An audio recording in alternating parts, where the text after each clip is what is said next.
Thank you for joining this Water News podcast. I'm David Duncan, broadcasting on behalf of OOSKAnews, the world's leading provider of news related to global water challenges. You can find our water news at www.ooskanews.com. That's OOSKANEWS.com. The annual United Nations Climate Change Conference, or COP, they're known as COPs, convened in November this year in Marrakech, Morocco, and was attended by about 30,000 individuals from governments, the private sector, civil society and NGOs. Focal issues of this 22nd COP, or COP22 as it's known, included water scarcity, water cleanliness and water-related sustainability to an unprecedented and welcome degree. OOSKAnews attended and reported on the Marrakech conference. I had an opportunity to talk to a number of attendees and participants with particular water-related perspectives on climate change. Welcome, Karin Lexen. Please introduce yourself. What brings you to Marrakech this week? So, thank you very much. I'm Karin Lexen. I'm the Director of Policy and World Water Week of Stockholm International Water Institute. I'm also the co-chair of AGWA, and I'm also part of the steering committee of the Climate is Water. So Stockholm International Water Institute, SIWI, has been involved in the climate process as it relates to water for a long time.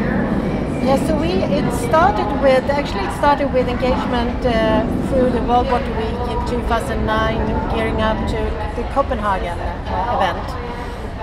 Where people started to say that we need to get water into the climate agenda. Now, as we all know, Copenhagen was a very tricky event, tricky conference, and so we have been around since Copenhagen to try to figure out how we in the best way could mainstream water into the mechanism and programs of the Climate Convention. And has that process been easy? What have been the challenges? So I think the challenges with mainstreaming water in this particular body of the UNFCCC, the Climate Convention, is that water was not included high up on the agenda from the beginning. And it's only recently that it has been appreciated and recognized that water resources are very important to be able to mitigate to climate change, very important for energy production, etc. So thereby water didn't enter the discussions on climate until recently. When it comes to water and adaptation, for many years most have recognized that water is actually the teeth or tooth of climate change, that climate change is affecting us via water. But it's still been a bit challenging to find a proper entrance to the already existing mechanism of the climate agenda. Over the last years, we have been more successful in identifying hooks to where we can link up with water resources management issues. And generally we see ourselves here in the corridors of the Climate Convention as translators between knowledge of practitioners and out there on the local and regional levels, and translating that knowledge to the policy making process of the Climate Convention. And I think over the years we have received larger and larger recognition for the importance water play to be able to deliver on climate action. And when you engage with policy makers and policy influencers from climate communities who are perhaps not directly water communities, do you detect a change, an improvement in their language and recognition of the importance of water? So I think that if I would compare to 2009 and Copenhagen to Marrakech, it's a big difference in the recognition. I think anyone would say, yes, we agree water needs to be there. You can only look at the NDCs, the national plans that the different countries have come forward with to explain how they will work on water or how they will work on climate in their national perspectives. If you look into these NDCs, a vast majority of those that have put forward the NDCs and included adaptation put water highest up on their agendas. I also feel that negotiators on mitigation are starting to recognize the role of water. It has not been spelled out in the text, for instance, of the Paris Agreement itself, but I would say it's very much in between the lines of much what is going on here, but we need to be around and make sure that it's also being spelled out, because one thing is the agreement itself, the other part is the implementation of this agreement.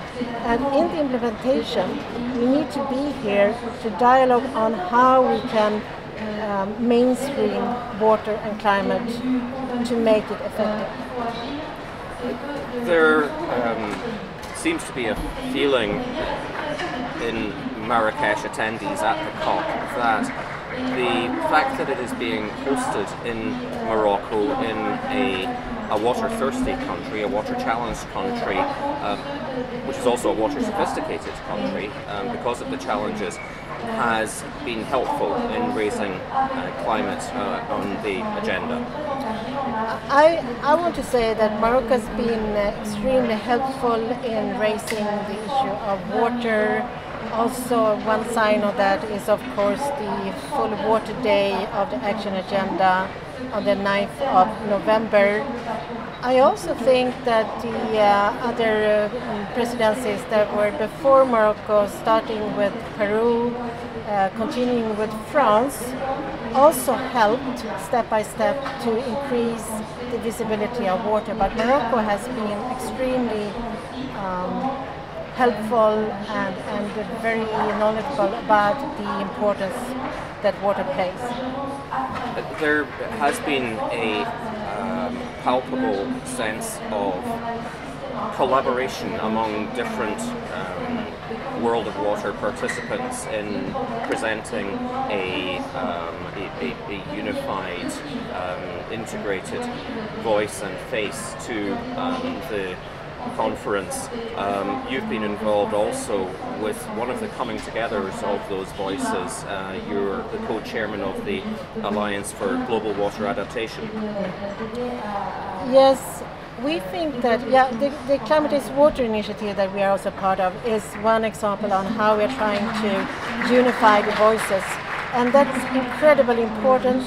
It's also incredibly important that we, in doing that, are focused on really getting results and collaborating on getting the results also beyond Marrakech. So for the next step, how do we now build on the importance of the Water Day and the success of having a Water Day together?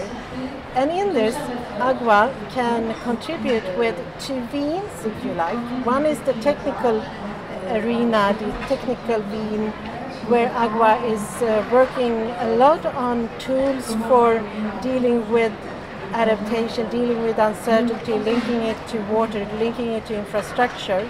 And we can bring those knowledges and experiences to the negotiating table to showcase what needs to be done. The other vein that we are pursuing is the policy group, where we are looking into how we then can translate water knowledge into the policy-making process of the UNFCCC. So AGWA is doing both, and we're trying to bridge between the technical side of AGWA and the policy side, and we think this is a recipe for success. And then additionally linking it up to the broader campaigning initiative of the Climate is Water. And you must be optimistic when you review the momentum since difficult times in Copenhagen, more productive COP last year in Paris, and then actions in Marrakech, that the momentum can continue to grow. I'm very optimistic, and we really need to be careful and cautious about this momentum. So the question to the water community now is, how do we work in a very collaborative manner towards the next COP that's going to take place in Bonn, with Fiji as the presidency? How can we build on the success here? And I agree, it's so much more water in the corridors of Marrakech than what it was in Copenhagen. And I think it depends on different things.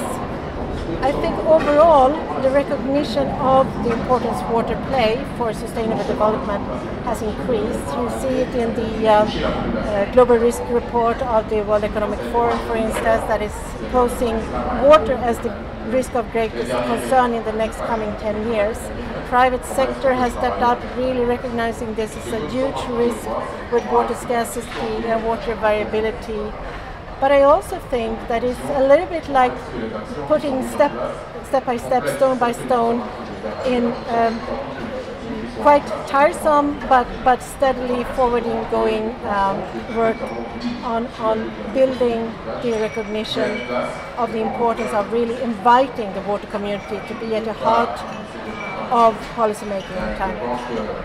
And it's interesting, referring back to something you said, the water community acts as a translator of the very complex subject of water to the climate community. Water, many feel, has a perception challenge when it comes to addressing water issues, particularly in the developed world where you turn on a tap, water is easy. Climate has been through a journey of public perception where 20 years ago climate didn't have coverage, public or political acknowledgement of its importance. It was a side issue. Water is climbing the same ladder. Do you agree? And what more can be done to get people talking about water challenges? I think it's interesting, being a Swede myself, I would say that 10 years ago when I started to work with CD, water was not really recognized as an area of concern in Sweden. So I think that is also a reason that many developing countries didn't perhaps think of water in the first place when they talked about climate. What was interesting from the very beginning was that when we met with delegations from developing countries, they immediately said that water is really important when it comes to climate change. They also said, interestingly enough, that in fact their people would rather understand changes with water than climate change, because to them it's very direct. They understand the problems with uncertainty, with not having water on the right time, how to capture water and all these things. And I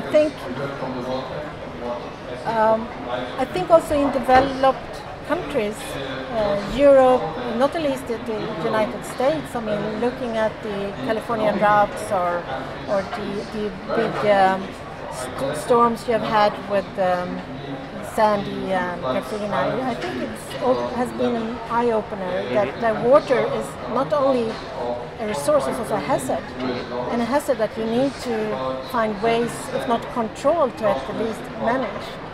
And I think this has, as I said, this has opened the eyes to many people also in Europe and the United States and so forth, that has helped to recognize the role of water with climate. I think when it comes to climate, it's still more difficult to grasp, because after all it's a climate thing. So you need to translate that communication into something concrete. What does climate make to societies and people and nature? And climate really makes something on the water. Too much, too little, too polluted. And this is the message that we are conveying. Yes, climate is really a big problem that we have to deal with. And a very good way of dealing with this is to manage water and manage uncertainties in a good way. In addition to, of course, reduce emissions of greenhouse gases. Thank you very much, Karin Lexen. Thank you.